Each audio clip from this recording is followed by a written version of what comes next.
I was on the street for a year, and now it is about 25 years. I think situation has worsened. And actually, public universities were about 2 or 3, 4. In Mbarara, I think you would talk of must, then the Bishop Stewart came later, but I think now universities, colleges are very many. So that is the competition we are talking about. So as you get out, when they advertise a job, you expect to find so many others. In the revenue, I think for 2 or 3 jobs, they receive applications above 5,000. So that's the situation. What about in business? There is also competition. Around 1997 or so, there were about 2, 3 borders around. So for this youth, not your category, these other ones who would just go and buy a border and they start driving, riding. This time there is also competition. Each and every stage, there are so many, so there is also competition at that level. So you expect to face competition in the world. So now we are looking for how do we stand out. That's why we are here. Another one, of course, dynamism. We have talked of so many changes in the industry. Take an example, the banking industry. Around 2000, the banks were not networked. If you have a bank account in Stanbic, Mbarara branch, you don't go to Kampala and access your account. But because of technology, now the banks are networked, we have mobile money, we have everything. And these days, the banks used to take many graduate students. When you graduate, they would call them trainees. But these days, when you go to the banking halls, they are saying, no, go out. We are not ready to serve. You go to the agent, which means getting a job in the bank is also reducing, which means you must be somewhere. Maybe you become an agent. To become an agent, you need some capital. That's why I was saying that even parents should help us. If there is an opportunity now somewhere where you need some money, don't expect me to go and get a job in the bank because things have changed. Things have changed. I think prudence and courage, those are the things that we will be talking about. Of course, related to that, we also lack startup capital. Yes, at times we say capital is not all that important, but at some time you need something to start with. If you are ready, you want to start a salon, you want to start a restaurant, you need something to start with. How do you get it? Of course, finance experts will tell you the different sources of finance. You can borrow, you can have something to start with, your own saving, so they will tell you which one works better. Don't just start and jump into borrowing and you find the business cannot be sustained on loans. Now, opportunities available for the youth. Or we are talking about now the availability of information due to technology. At least you can Google, you can look around and get information of which business you can start in different sectors. Actually, now every sector, we used to have few sectors, but now a business that is efficient to reach at that objective. Then there are things that for you overlook, but they are very important. You must have the budgets, you must have the plans, work plans, and you must adhere to those plans. Otherwise, if you do it anyhow, then you will not be competitive in the market. You need to do periodic reports. Even if it is your own business, you need the reports to be able to evaluate yourself. You need regular meetings. If it is a family business, even if it is a group business, you need those regular meetings.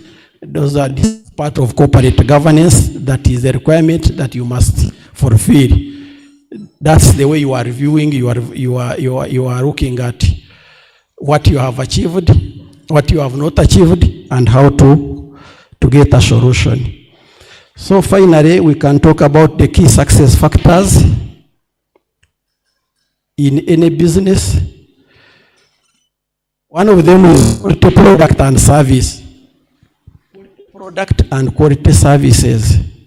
So, because as we have already mentioned, we are in a competitive world. Any product that does not meet the standards or the needs of the customer, I think it will be a waste of time. The customers know what they want, because we have said things have changed. The customers know what they want, because there are so many service providers, so they are able to compare your products. Make sure if you want to start a business, strive to get a better quality. Next is to be persistent. Be patient. At times we want our business to get a returns after 1 or 2 years, but most successful businesses get returns even after 20 years. They generate profit, you use that profit as capital, you keep on expanding, then you start getting money. But someone gets a business, starts a business, after 5 years, he wants to get money out and go and do what we call consumptive expenditure outside. Good houses, the vehicles, the whatever. You have to be patient up to a time when it is now easy to get whatever kind of money you want. We talked about risk management, embracing technology, honest and patient. Time started with. Okay, I will talk about myself.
You are not going to give me a response, but just look into your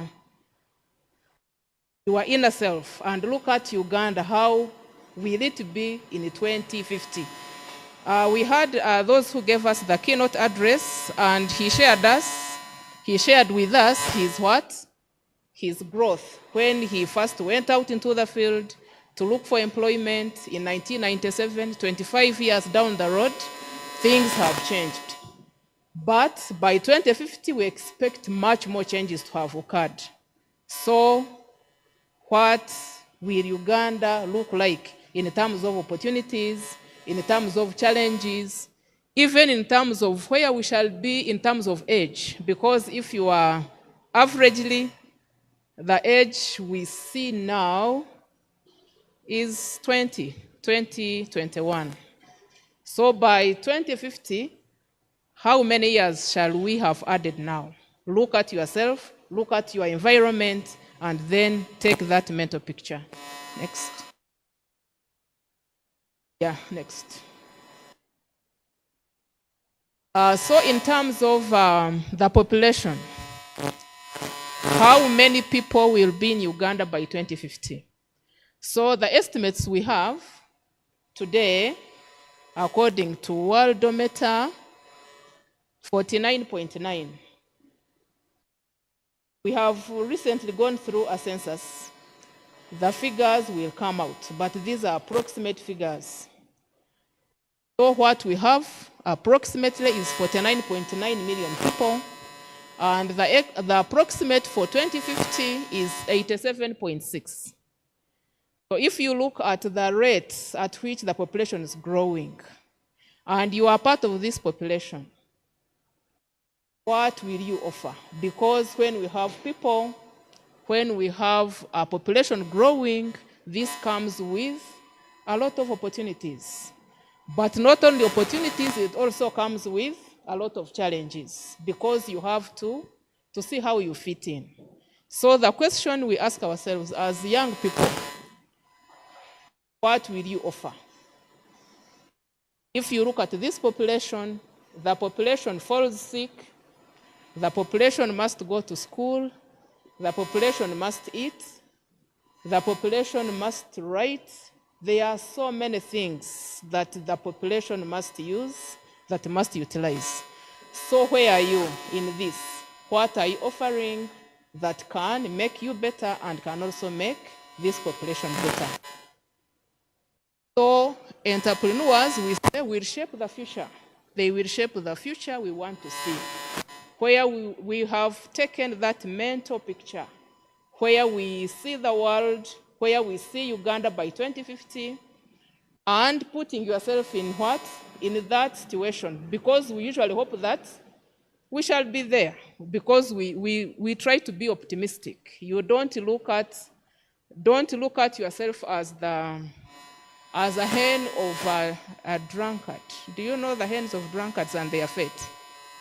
If you happen to be a hen of a drunkard, you only count a day as it comes, because at any one time, you are what? You are soup. Anytime he feels like having meat, even if it is at midnight, he will slaughter you. So, but in the world, we try to be optimistic and look at the world and hope to be there, and we shall be there. And we say, entrepreneurs will shape the world. It is us who will make the world what we want it to look like. That mental picture we had, basically it is us to shape it. So now, what is entrepreneurship? That is the next question. You can see. What is entrepreneurship? Everyone has been talking about being an entrepreneur, entrepreneurship. So now this is a question I want feedback from all of us. What is entrepreneurship? Looking at or taking that stock of what we have gone through. The previous speakers, everyone has been talking about businesses. So far, how can you define entrepreneurship? Or what do you understand of being an entrepreneur? And we said every answer is right. We build on it. So don't hold your answer. What is entrepreneurship? In a layman's language, yeah.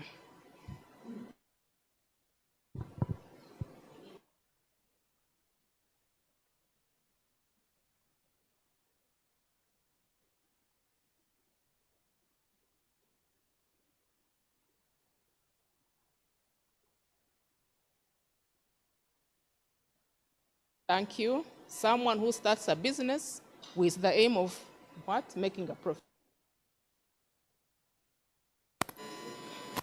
Mm-hmm.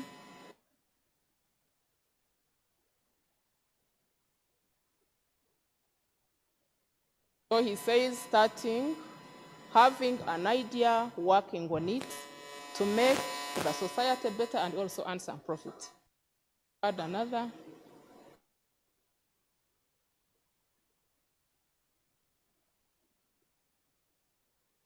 Designing, launching, and running an idea. Okay, great.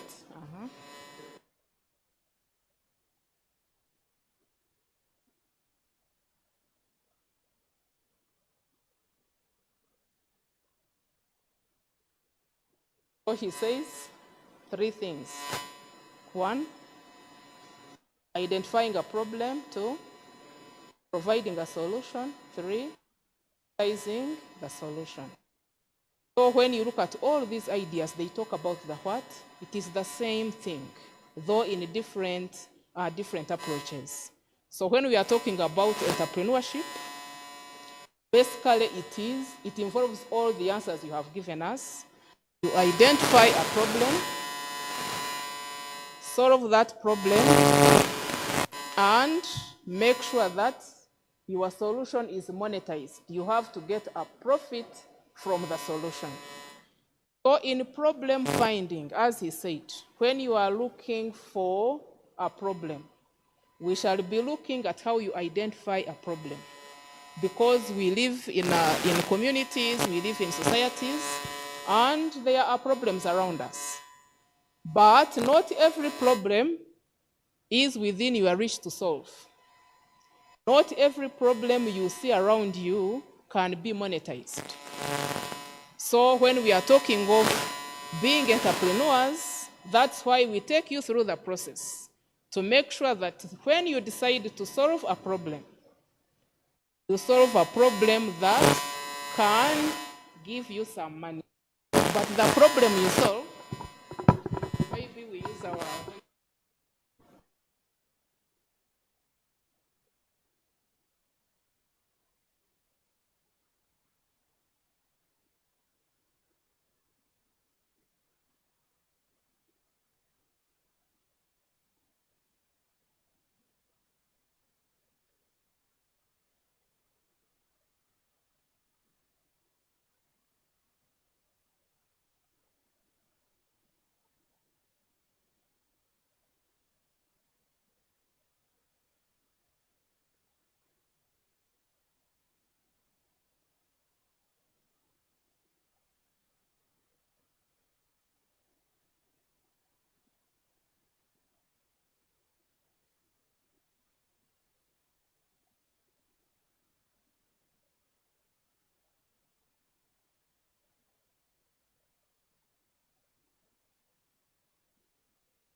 So having that understanding of what in the communities where you live, where you come from, do you know an enterprising person?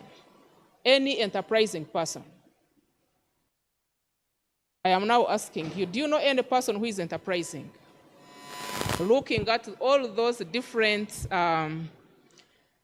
qualities we have seen in the definition, can you talk about any person that this person is enterprising?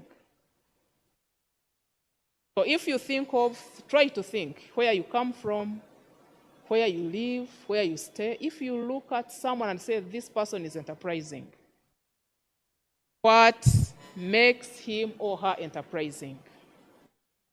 I wish you had where to write so that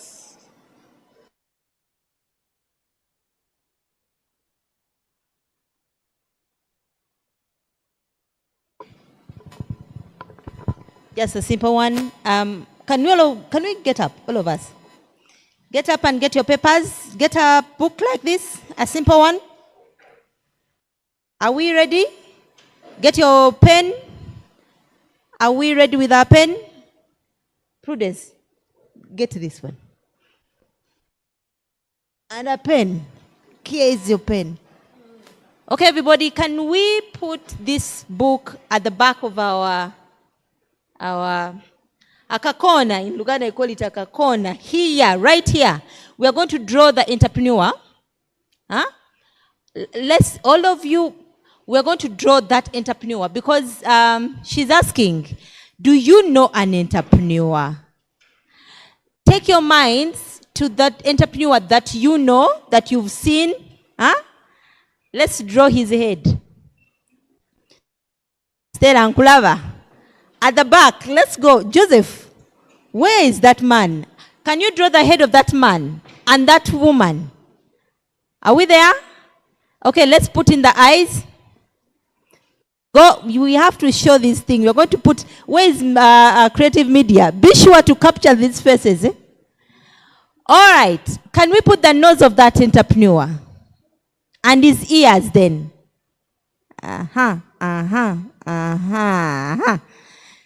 Let's put his big mouth. You know, entrepreneurs speak a lot. They go blah, blah, blah. Let's put his mouth. If he's a male, he has beards. Let's go to those beards, like for Simba. I don't know if Simba is an entrepreneur, but yes, some of them have, you know. Ladies, I know some of you are doing the entrepreneur women. Put that hair there. No, she has that long hair. Okay, now let's go down. Let's go to the chest. Entrepreneurs have those, and the chibuto, keep that chibuto in. I don't know if that's what entrepreneurs look like, but give them their chibuto and put the legs. Creative media, where are you? I want you to go and look at these faces of entrepreneurs. Can you show your neighbor the face of your entrepreneur? Like,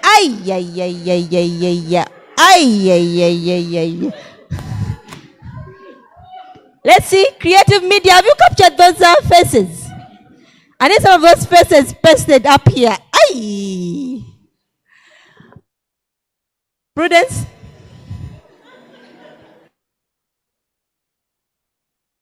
Can we capture some of those for our... Show your neighbor what. So in drawing, I think you had in mind the skills, the qualities of that enterprising person. So what you have, if he has no neck, maybe the legs are in the head, but everything symbolizes something, and that is the mental picture. When you think of somebody and you can project without looking at what you have drawn. So let's come back, looking at what we have. What skills make him enterprising? Why does he stand out of the crowd? There are so many people around him, but your mind is thinking about that somebody. So what skills, specific skills, that make him unique? By a show of hands, very quickly, we go through this. Why do you think he's enterprising? The person you have drawn. Whom did you draw?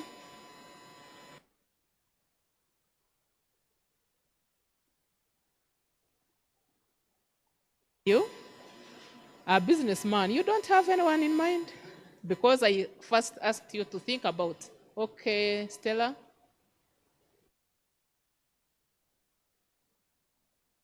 As perseverance and dedication. Whom did you draw?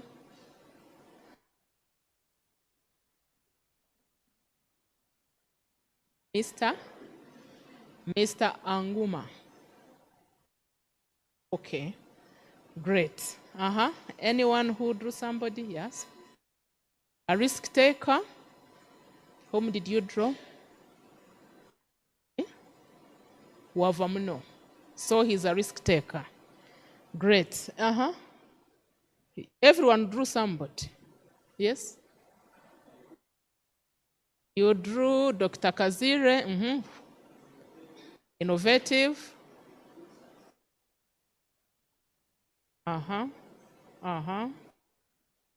Okay, he's an innovator, a risk taker, creativity, etc. Any other skills? Hey.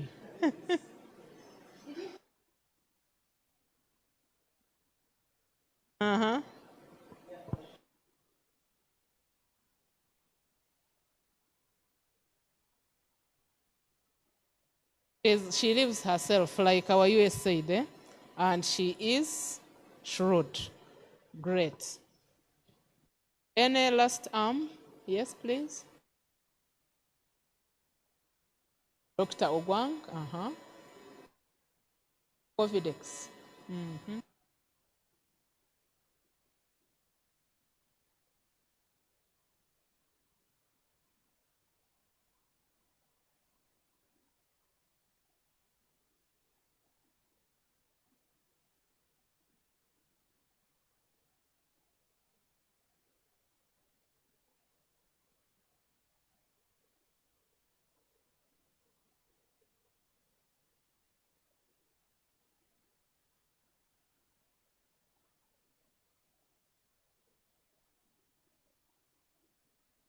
Okay, wonderful. He drew Dr. Ogwang, who solved a problem of COVID, and his product made some profit for him, and he also created jobs for people who sell, those who are in the what?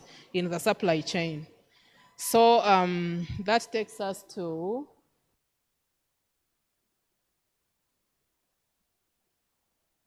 it takes us to a business idea. Because we have been talking about entrepreneurship, who is an entrepreneur, skills that you think make an enterprising person, but we have to think about that business idea. Because to be in business, to be an entrepreneur, you start with that business idea.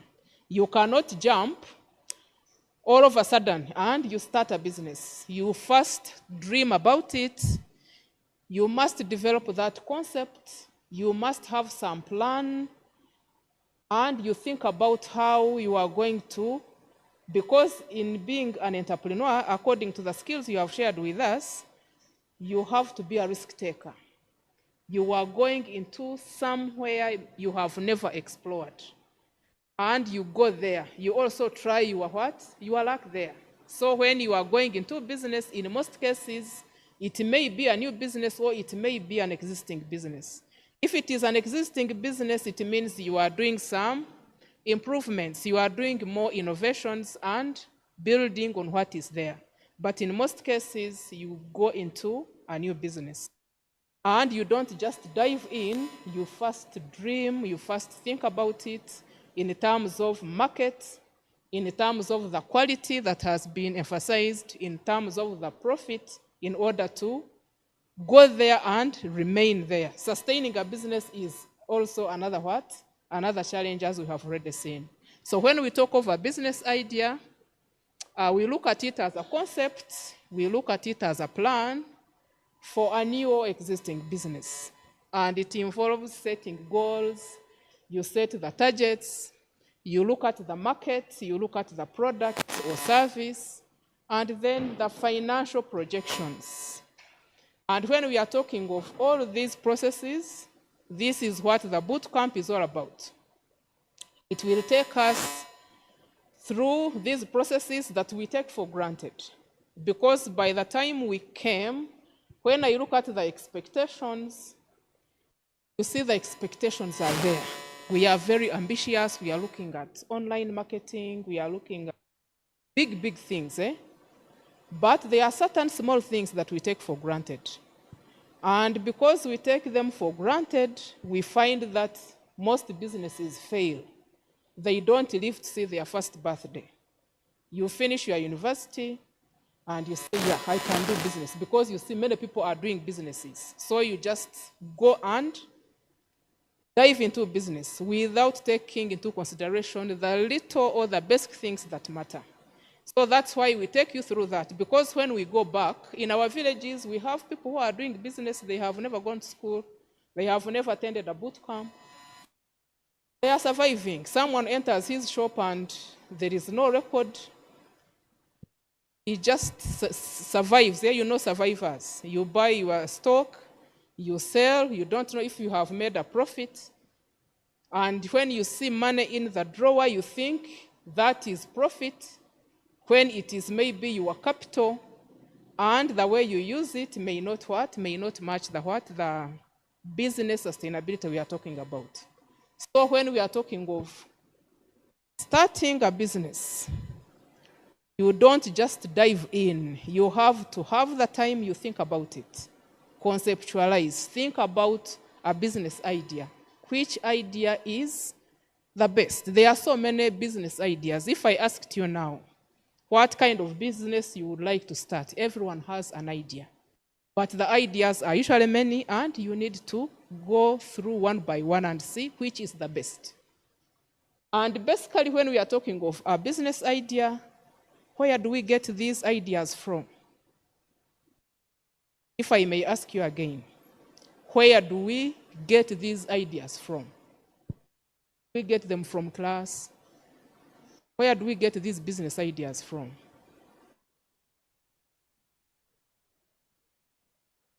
Through talking to friends who are already in business, they may share with you something and you develop that idea.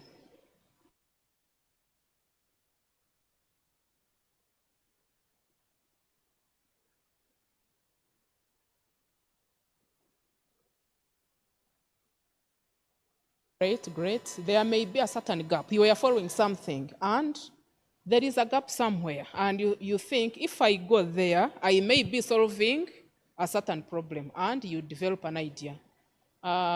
Wilson?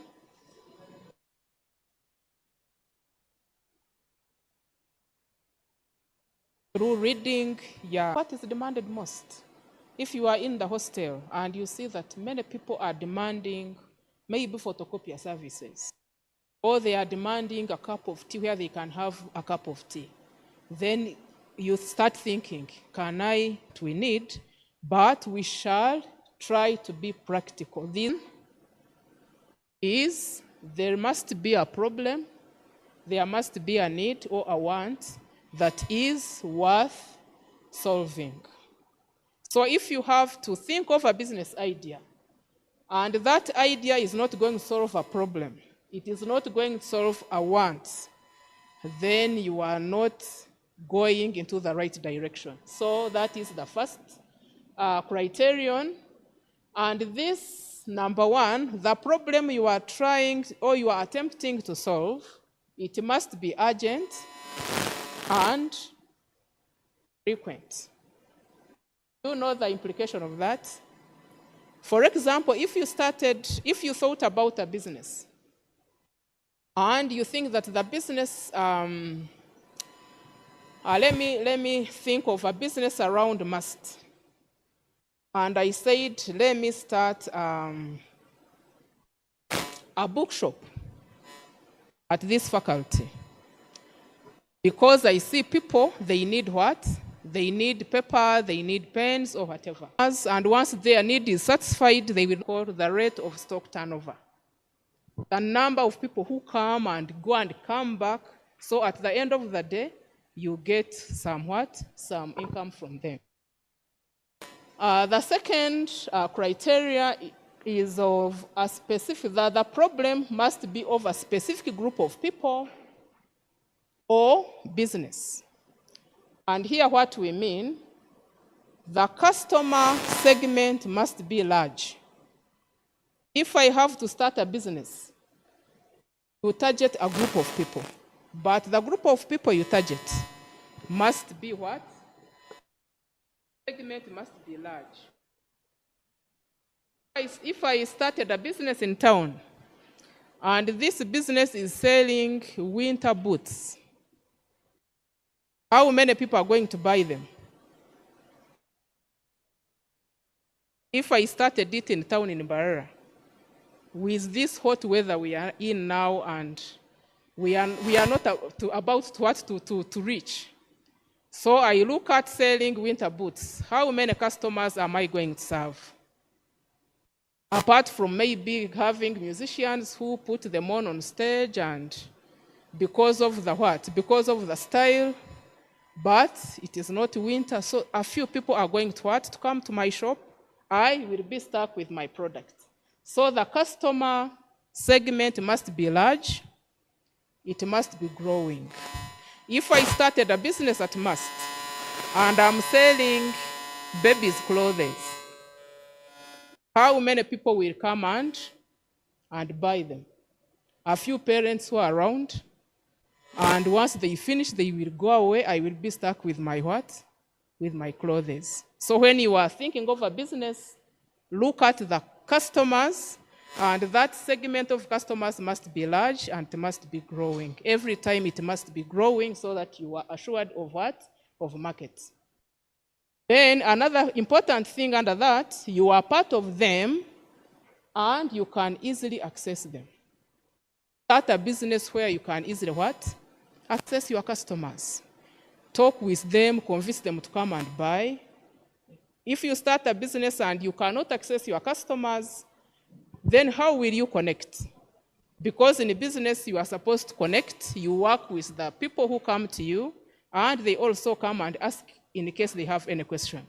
So if you are thinking of starting a business, make sure that you think about your customers and how you connect with them, and make sure that the market segment is what is growing. Yeah, so in customer segmentation, it may be of three categories. The first category, we call it B2B. That is from business. You have a business, you are selling to another business. So who can give me an example of a business that sells to another business? Importers of?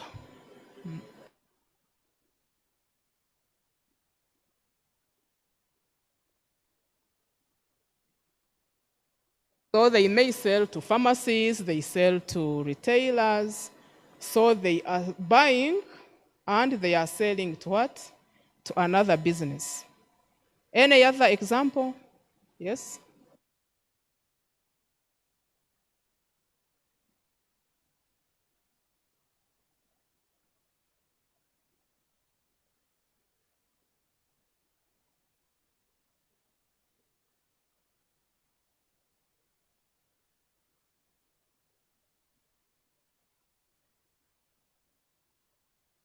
Okay, one is manufacturing, but selling to, okay. Any other example?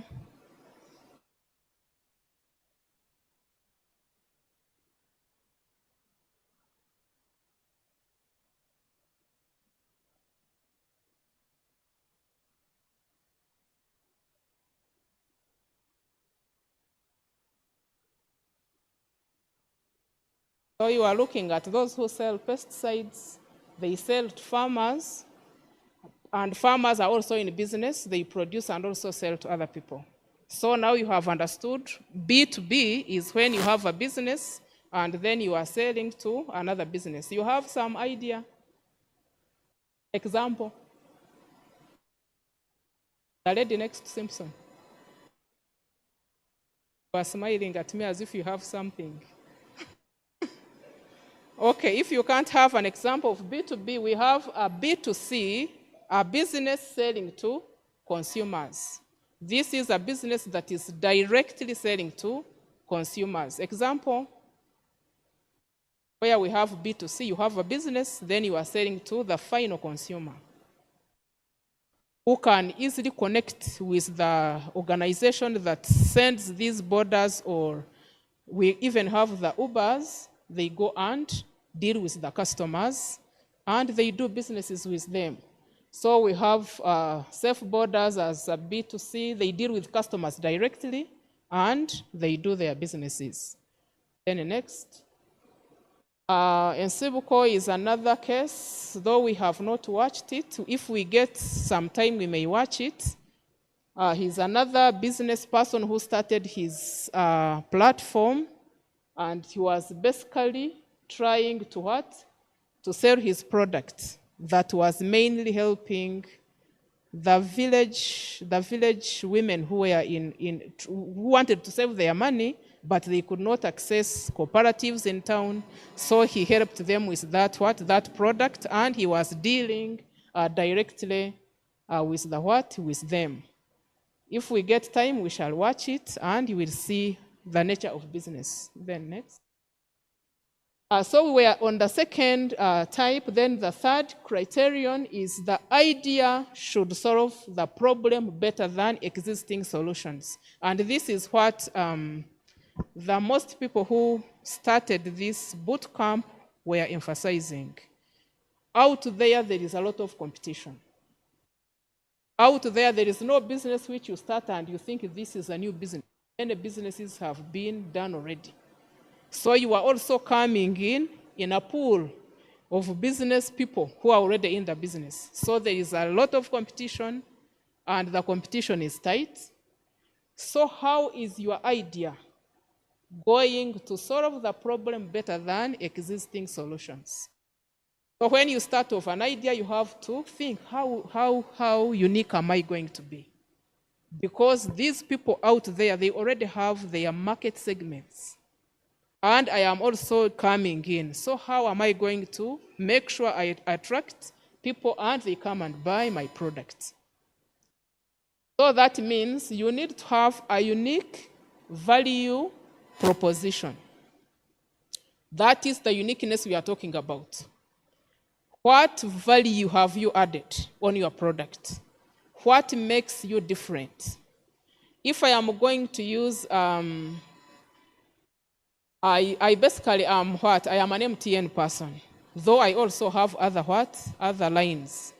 So when I want to communicate, I find it easier to communicate using MTN. And maybe, according to me, their value proposition attracts me to them more, however much there are other competing lines.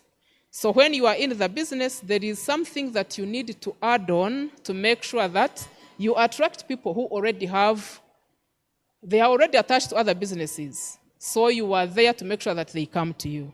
And we shall see what unique value proposition is all about and how you can make sure that your product is unique from existing solution.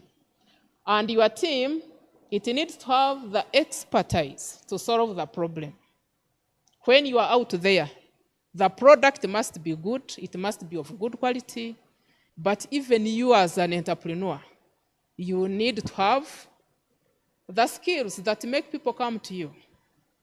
If you are in the shop, you have visited shops around here. There is when you visit a shop and the shopkeeper looks at you as if you are the problem. Yet he is there for the customers. You enter someone's shop, buzzing somewhere in the neighboring shops. If you were the thief and you attempted to steal, they get you because they are networked. So you basically wonder what is he doing here if he is not in the business to serve me as a customer. So if you are in business, you need some team person or the person you work with or yourself to have the qualities that will make you unique. If you start a business and your personality chases away the customers, automatically your business will crumble. You have seen businesses that you enter a hotel, the quality of the food, even the people who are serving it, they are rude to customers.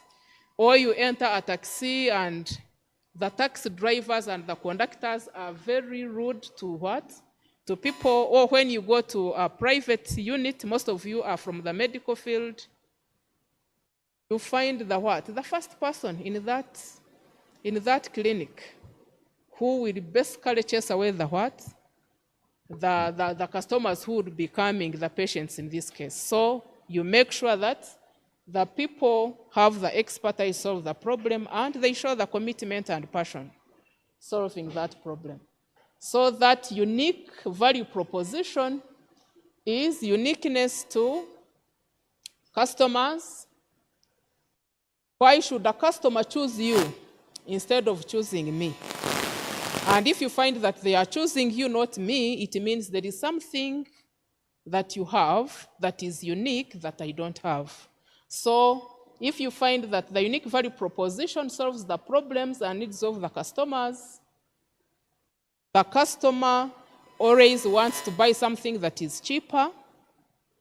Someone wants to buy something that is of good quality compared to the other qualities around, something that is convenient, because I want to do something, to buy something that will be convenient for me in terms of packaging, in terms of even how the product looks like. All this makes a product unique, and I need to be served faster. If I enter a hotel and I put my order, and the order takes 40 minutes, sincerely, will I sit and wait? Because I have to go and do other things. So people want things that are faster, that are convenient, that are of good quality, and they serve me better. And that will make you unique from your competitors. You will get people coming to buy your product.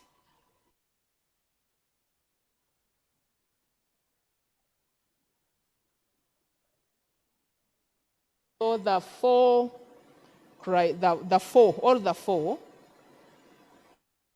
important criterion for what? for starting a business idea include there must be a problem solved for a specific group of people. It must solve a problem better than the others. And then the last one is earning from what? From it. So if you are thinking of a business idea, that business idea should take you into production of a product or service that will make you earn some money. If you are not earning, then you qualify to be an NGO, a social entrepreneur. You are not in business, because in business you must what? You must earn some money. So if you are not earning, then you go what?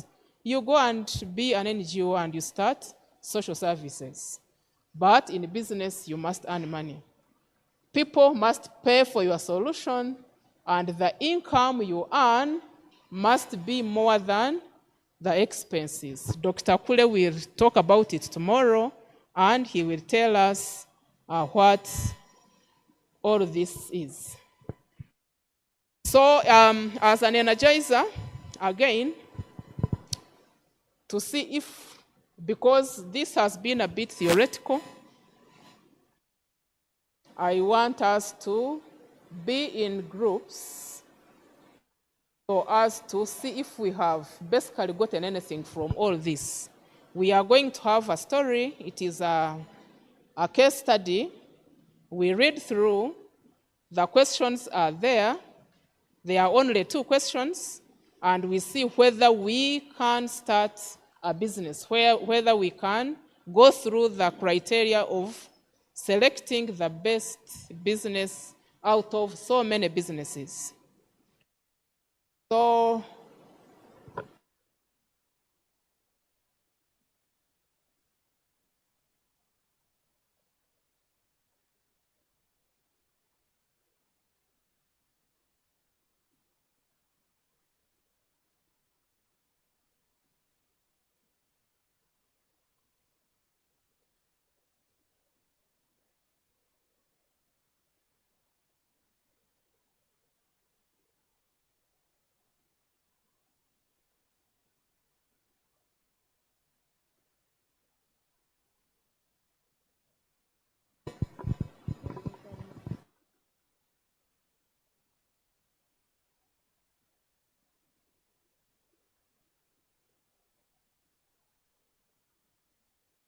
we are going to sit in groups.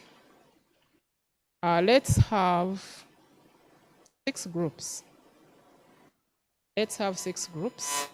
You sit according to convenience. You sit close to each other. You read through the story. Then afterwards we shall share.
have a different sheet. Questions. The same questions are not made.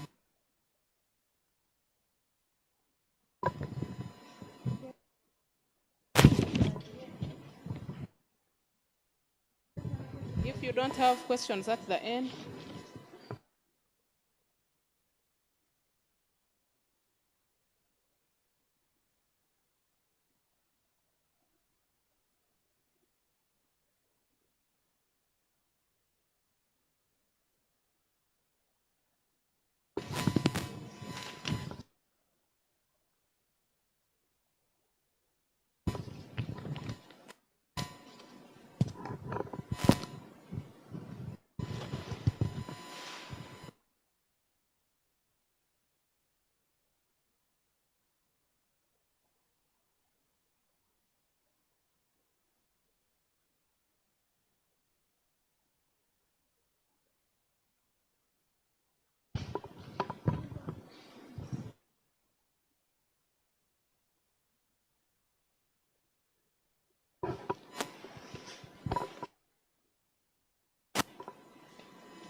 Okay. Now we are going to start the sharing. Are we done? Almost finishing. I give you 3 minutes.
Reached is where we are going to stop. Let us start the presentations. Okay. Let me take this group. You be the first to present. You present from where you are. You just stand up and you take us through the questions and what you were able to identify. Why was Kawagenyi's initiative not successful, and then the lessons that. Thank you so much. Good afternoon, everyone. This is the submission from our group about Kavagenyi's tree nursery story. So the question one was, why was Kavagenyi's initiative not successful? We highlighted 3 things. That is, she lacked knowledge on how to manage a tree nursery. Second, she did not have a specific customer segment, that is the target market that is specific. And then on top of that, she lacked marketing skills, which her competitors in the market were so good at. Question 2 was, what lesson can we, that later on she had to come up with emergency plans on how to manage them. Yes. So question 2 was, what lesson can we learn from this story? 1, as entrepreneurs, we need to benchmark from people who have experience in the business that we want to do. It is, I think, one of a very important step to starting any business. Identify a person that is doing the business that is of interest to you and benchmark from them. Then 2 is, it's important to do a market survey before we start a business. We need to know that the people that you want to serve have this kind of problem, these kinds of problems, and on top of that, we do a prioritization of the problem and come up with a specific solution that we target that market. Yes, and then 3 is, we have to ensure quality and diversity of the products that we are providing. For Kavagenyi, she was only doing firewood trees, yet her competitors were doing fruit, firewood, and other tree species.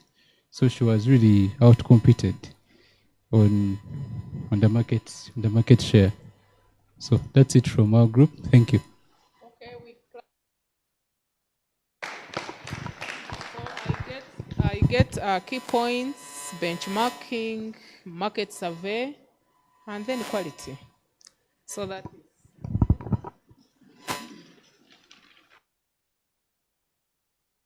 Thank you so much. From our group, question 1. Why was Kavagenyi's initiative not successful? The first idea that we found in this story, we found that she had limited knowledge, or she actually didn't have good idea about the business she was going to start. When you read, you find that she just picked something she focused much on her financial need rather than the dynamics of the business. Another thing we also came up with, the people that went to market these seedlings into the market, we found that they were not skilled enough, where they were actually shocked to find there were people who had specialized in this business. So they looked like very young people who couldn't convince the customers to take theirs. So we realized she didn't have expertise in this field because she even sent children. We also found that she made a grave mistake on consulting about the business way after she had started already. Yet, she would have done it before so that she gets to inform herself. In many dynamics, the market, about the seedlings themselves. So she consulted late, not in time. Then we moved to question 2. What lessons can we learn? We learned that you should carry out market research before you engage into a business so that you know your competitors.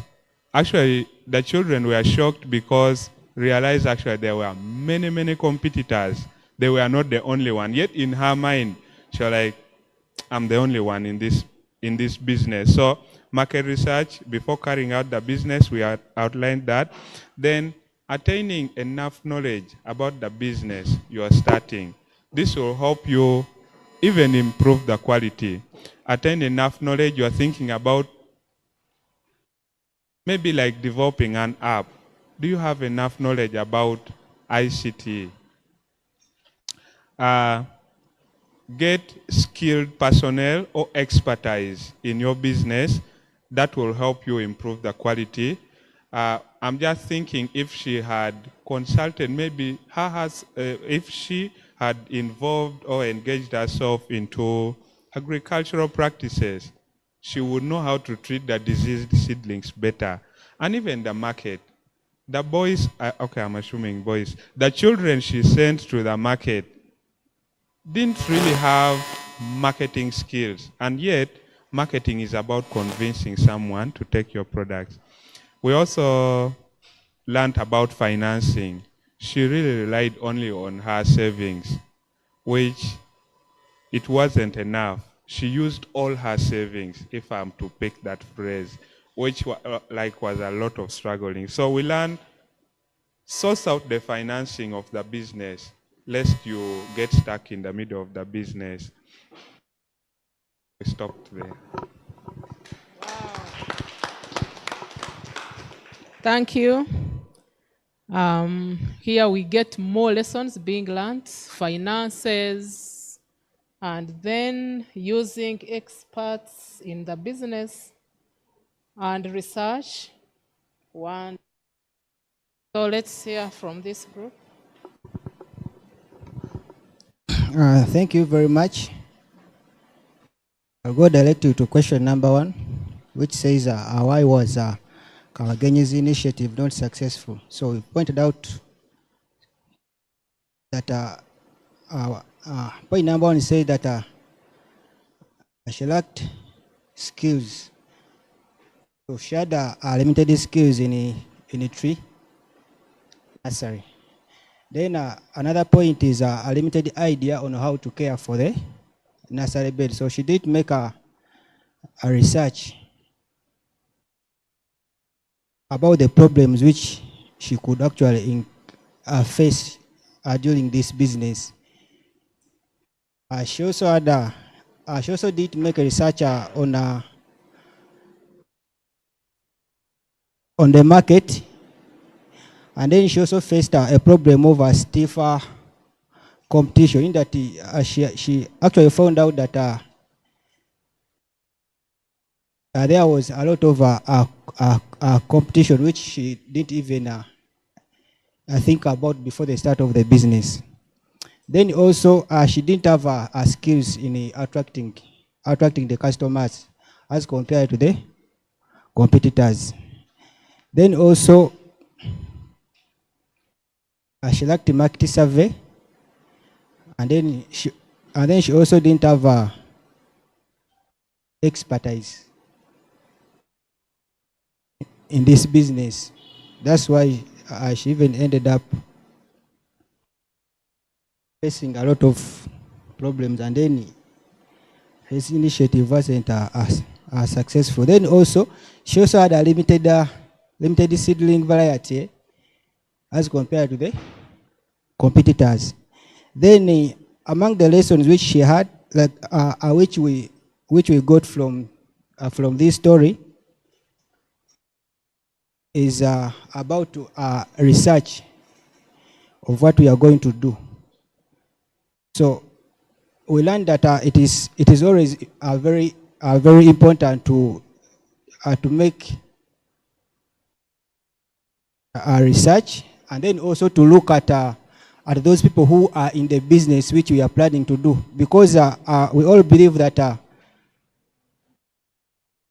anything which we think of doing, it was thought of long time ago, and many people have tried it. And so it's better that we look at those people who are successful in that business, and then we go to them and then we ask for advice how they made it. Then also diversity. So we see that she only produced one type of of seedlings, and then she always sold the firewood trees as compared to the competitors who had a variety. Then also marketing skills. So she lacked the marketing skills. So therefore, as a lesson, so we should actually learn about marketing skills before we venture into any business. Because if you cannot sell yourself, then I don't know where you are going to get the money. Then also record keeping.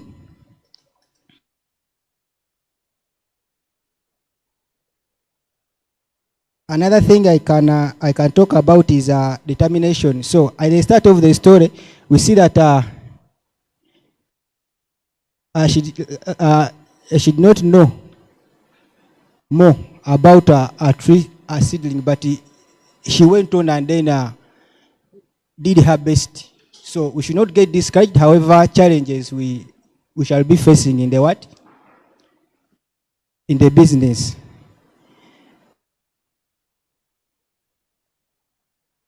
And then also hard work is also a key. So we find that actually in the story we see that she was actually hardworking and very determined still, though she had a limited idea about what she was going to do. So I think let me stop. A hand clap for the group. Yeah, we add on the list, we add hard work, we had determination, record keeping, already mentioned, the financials. Okay, let's hear from group number 4. Thank you very much for this opportunity. Am I clear?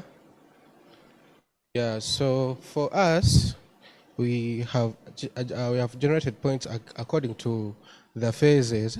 We got the phases of the business. We are going to base on 3 phases. We are going to look at the preparation phase, and we are going to base on we're going to look on preparation phase, production phase, then the marketing phase. We discovered that each and every phase there was a challenge. There was an error she made. First of all, she started with a good idea of a business. Yeah, she's a risk taker, and that is a good point. However, if we were to look at how she prepared herself, the preparation was poor. Because if we were to look at the business plan was poor. If we were to look at the advice, she never got advice from people who were already into this business. So she just went in Kwagamaya, and of course, when you go into Kwagamaya, you know. And if I look at the capital, her capital wasn't enough. Because if I look at the goods that she was producing, she only had the axe, the machete, and the hoe. But we all well know that if you are to go into this business, you require even manure, you require things, fertilizers that will make your product look what? Healthy. And we looked at that at the end, that the quality of the produce she had was poor compared to those who were in the market. So that is the preparation phase. Now we go into the production phase. The production phase, she lacked adequate knowledge and skill on how to manage the crops. Others, for her, she just knew that watering was enough. But if you were to look at, you needed other things to supplement on the watering. Actually, like how I said, she also lacked machinery. You're getting, she needed, okay, she had inadequate machinery. For example, you would require certain things, like maybe that would be needed for pruning, would be needed for this, but we looked at the machinery, it wasn't really enough. So then we go to the marketing phase. If we were to look at the marketing phase, really, let me start on the unskilled labor. We saw in the story that she used her Kasan, and the poor thing even didn't know much about the marketing, how marketing should be done, and ongoing in the field, there were people who were good in marketing. So the son was outcompeted. If you were to look at the goods she had, we have a common saying that do not put your eggs in one basket. For her, she had only one product. And you know, when you're having like a product and it has competition, it has chances of failing or passing through. So if I were to look at the goods she had, if they were out competed, she never had another alternative to be like, this has failed, let me go with plan B. So she failed on that. Then we also, now we look at the things that we should learn. Okay, I'd also forgotten about competition. When she was starting her business, she never knew what she was going to find in the market, how many people were producing the same product as she had, and how her product should look like. She never focused on that. For her, she had only one thing, that I want to generate school fees out of this. So she just did quagmire, and of course, when she reached into the field, things were hard. Yeah. So now we go on the lessons learned. We should all acknowledge that she taught us something. And that was the only positive thing for me I saw. In life, you need to be a risk taker. So she never sat down on her arms and she was like, let me start this. So she's a good risk taker. Okay, after taking a risk, then these are the negatives she occurred. So then for us, we are going to learn the positives out of it. You should understand your market. Before starting a business, you should first see, is what I'm making going to give me money? You're getting it. And after that, there are always people in the society who do things that we are doing. You're getting it. So we must get knowledge from them, some advice from people who have knowledge of what is in the field. You're getting me? Then we should also get skilled labor. You're getting it. After making your product, that's not the end of it. You need people who will be able to sell effectively to enable you compete favorably on the market. You're getting it. So in that case, we looked at the poor son. The son maybe just knew that I just take these goods to the market and people buy them. And on finding there, the people who were there, they were very competitive, they were very skilled, they were ready to outcompete the son. You're getting it. So we need to use people who are skilled to sell, who can entice our customers. And also, like how I said, let us not put our eggs in one basket. Like if you were to see the other competitors she was having, they were having a variety of goods, that if this one fails, I can go to this one. So then the other thing is, you should invest wisely. What do I mean by investing wisely? Don't just chase on wind, that if they tell you that this is beneficial, going to get money out of it, you just go like that. No. You should first see the costs, what you require to produce that thing, the energy that you need to put in, and which people you're going to face on the market, the competition. You're getting it. If you see that one stage is good and the other one is good and the other one is a complete failure, you just have to leave that. So invest wisely, my friends. Thank you very much.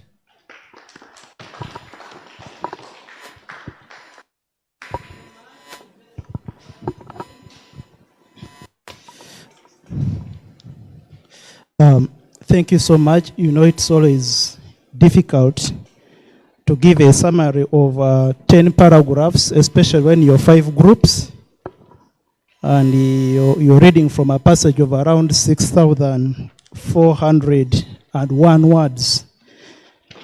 It's a challenge. However, just like I've said, we are not going to be any different from all of us because we are summarizing the same thing, and we are already being appetized by the aroma coming from the entrance. We are not going to be any different. I'm just going to summarize what basically we have that you guys have talked about. Question one, we thought, like you guys have said, she had insufficient capital, you've explained. She lacked prior knowledge and knowledge towards this business, you guys have explained that. She did not establish customer needs, you guys have explained that, yeah, prior knowledge and skills. I'm just going to be brief because, I mean, we've explained these things already, not so. And then our enzymes are already active. And she was unexperienced. Okay, she sent unexperienced salespeople. I think some group explained it somewhere there. She sent children. And then the lessons we learned is before you start a business, you should always first identify your customers' needs, has been explained already. You should study your competitors. Somebody explained that. You should be seeking knowledge from an experienced person. I think that was also explained. And you should establish a good revenue stream. So I don't want to go deep into it because my colleagues have really explained that, but that's what we came up with. Thank you.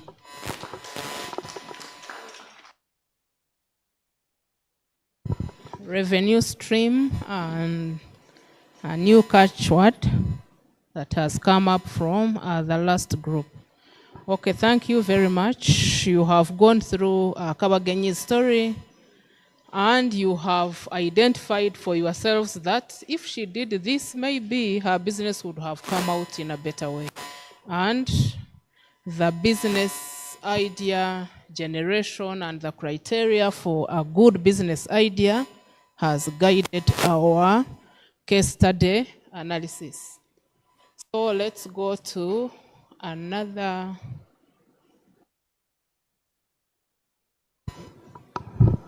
Yeah, good afternoon, everyone. I've had wonderful presentations from every group. I just want to give another perspective about this story. When you read paragraph 1, this lady had good intentions. Do we agree? Yes or no? Let us communicate to each other. And they told you, for me, when I say one singer, you say one song. But in this particular situation, I am not asking you to be quiet. I am asking you to speak to me, right?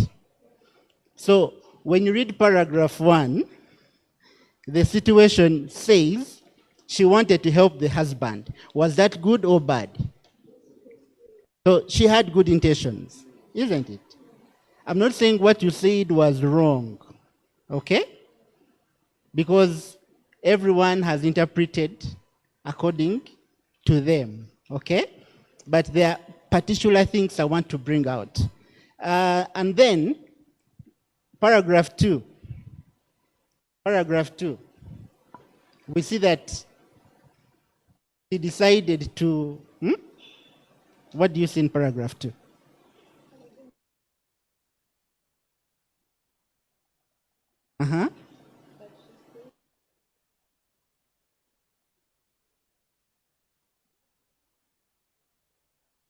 So we see that she was a risk taker, despite the fact that she didn't know. Yeah, she was a risk taker. She wanted to do business. She was determined. There is an element of determination, isn't it? She wanted to do business to help herself, okay, or to help her family. Now, she was a risk taker, and this is one of the qualities of an entrepreneur. Was she an entrepreneur? Yes or no? She was an entrepreneur. Okay. Paragraph 3. She lived in a small village. and no one around her grew tree seedlings. What is that? She saw an opportunity. Isn't it?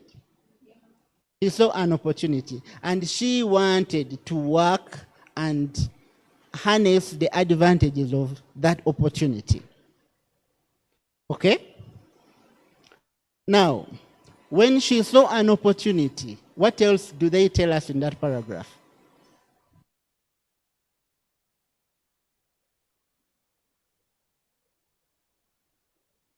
She traveled every month. They don't tell us for how long, but she endeavored to travel. In the village, no one had an idea. No one was doing the business. But she endeavored to travel. Always, I don't know how many miles. What does that show? Determination. What else? Okay, hard work. What else? Come again? Perseverance. You don't know whether she was walking. You know? You know how these ladies do, eh? They keep their money in a wrapped up part of the cloth somewhere, and they don't even want to to touch it, because it is the capital they have. All right? So she used it to walk and saved her money to do the business, right? Now, what does that show? Determination, so many things. Frugality, like the gentleman talked about. Being economical. She was not a minimizer. That is mean. Isn't it? Okay. So we see her really trying hard to make sure that she starts the business. Okay? She's actually doing some research. She did not fail to do research completely. In my opinion, she did some research. Let us not be mean to this entrepreneur. Now, the next paragraph. Someone read the first sentence. Let us read in chorus, all of us, okay?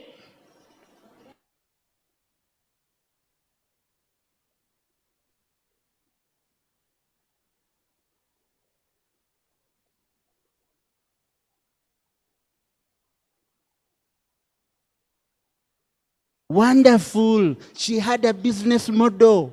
These are things we are going to talk about in the subsequent days. She had a plan. How am I going to do my business? Okay? And we are going to see that every entrepreneur has a plan.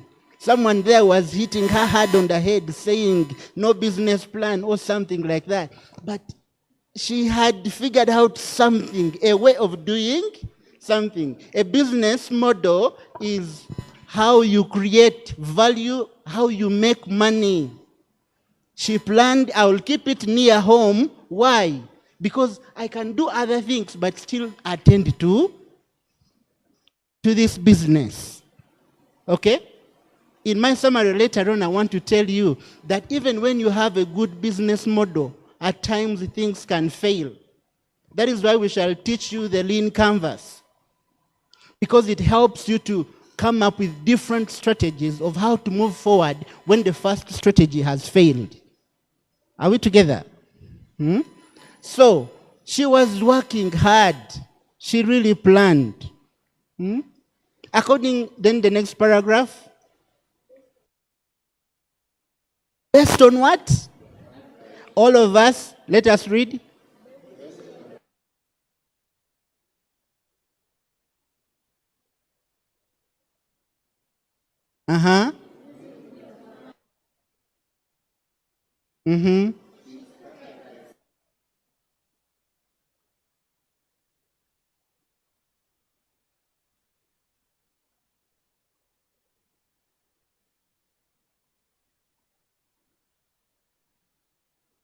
What does that mean? She's doing what she was advised.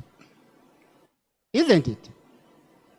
She's trying to implement. However, in the same paragraph, we realize that even when she did all that, whatever she was told, okay, we can now at this level understand that she did not do thorough research. She did some research. She didn't have the guidance, for example, you're going to get from this boot camp. Because we are teaching you, by the end of day 5, you're going to be thorough in what you do before you start your business. Are we together? But she was not thorough even when she tried. Are we together? Now, what does that mean?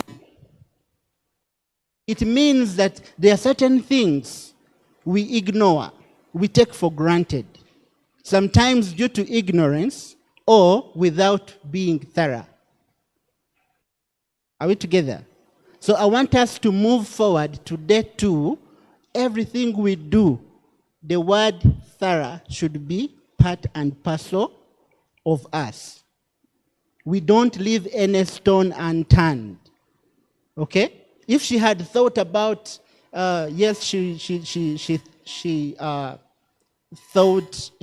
sought knowledge or advice about gardening, planting, and so on and so forth, okay? But, you know, she didn't seek guidance on how to manage diseases. She didn't seek guidance on how to manage other things. Meaning that a business is not one bit.